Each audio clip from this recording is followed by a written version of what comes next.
भारत ने अरुणाचल प्रदेश में कई स्थानों का नाम बदलने के चीन के हालिया कदम को सिरे से खारिज कर दिया है। भारत ने इसे व्यर्थ और हास्यास्पद करार दिया है।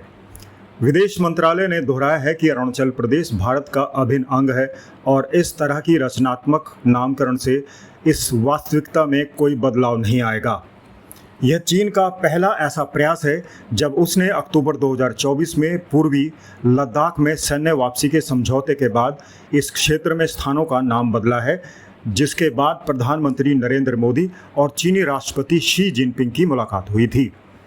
उस बैठक में दोनों नेताओं ने राष्ट्रीय सुरक्षा सलाहकार अजीत डोभाल और चीनी विदेश मंत्री वांग यी को सीमा विवाद को सुलझाने का जिम्मा सौंपा था। चीन, जो अरुणाचल प्रदेश को दक्षिण तिब्बत के रूप में दावा करता है, ने बार बार इस रणनीति का सहारा लिया है, जिसमें अप्रैल 2024 में एक समान घटना भी शामिल है जब भारत ने तिब्बत में 30 स्थानों का नाम बदलकर जवाब दिया था।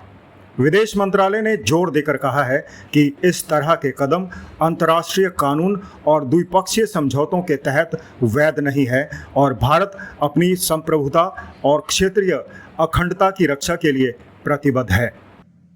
अभी चीन ने अपनी वेबसाइट पर अरुणाचल प्रदेश के 3 जगहों के नाम को बदलकर पोस्ट कर दिया। बहनों भाइयों, नाम बदल देने से कुछ नहीं होने वाला है। अपने पड़ोसी को बताना चाहता हूं, कल चाइना के भी यदि कुछ प्रांतों के, कुछ स्टेट्स के हम नाम बदल दें तो क्या नाम बदल देने से चाइना के वो स्टेट्स हमारे हो जाएंगे? इस गफलत में चाइना को नहीं रहना चाहिए। मैं मानता हूं ऐसी हरकतों से भारत और चीन के बीच के रिश्ते खराब होंगे। हमारे यहां अटल बिहारी वाजपेयी जी कहा करते थे, इस बात को हमें बराबर ध्यान रखना चाहिए। जिंदगी में दोस्त बदल जाते हैं लेकिन पड़ोसी नहीं बदलते।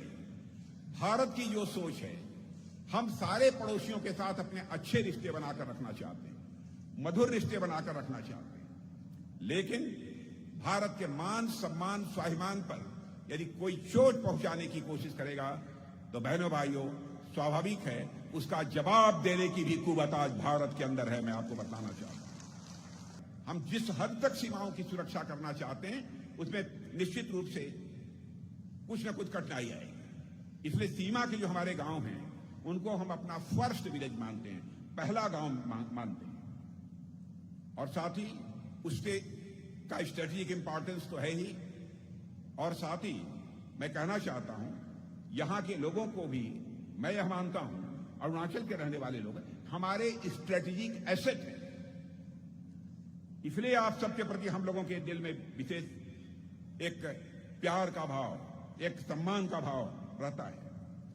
और जब भी चीन के साथ युद्ध हुआ है, आप लोगों ने जिस प्रकार की भूमिका निभाई है, यह पूरा भारत कभी नहीं भूल सकता। अरुणाचल के मेरे बहनों भाइयों, सदैव यह भारत आपका ऋणी रहेगा।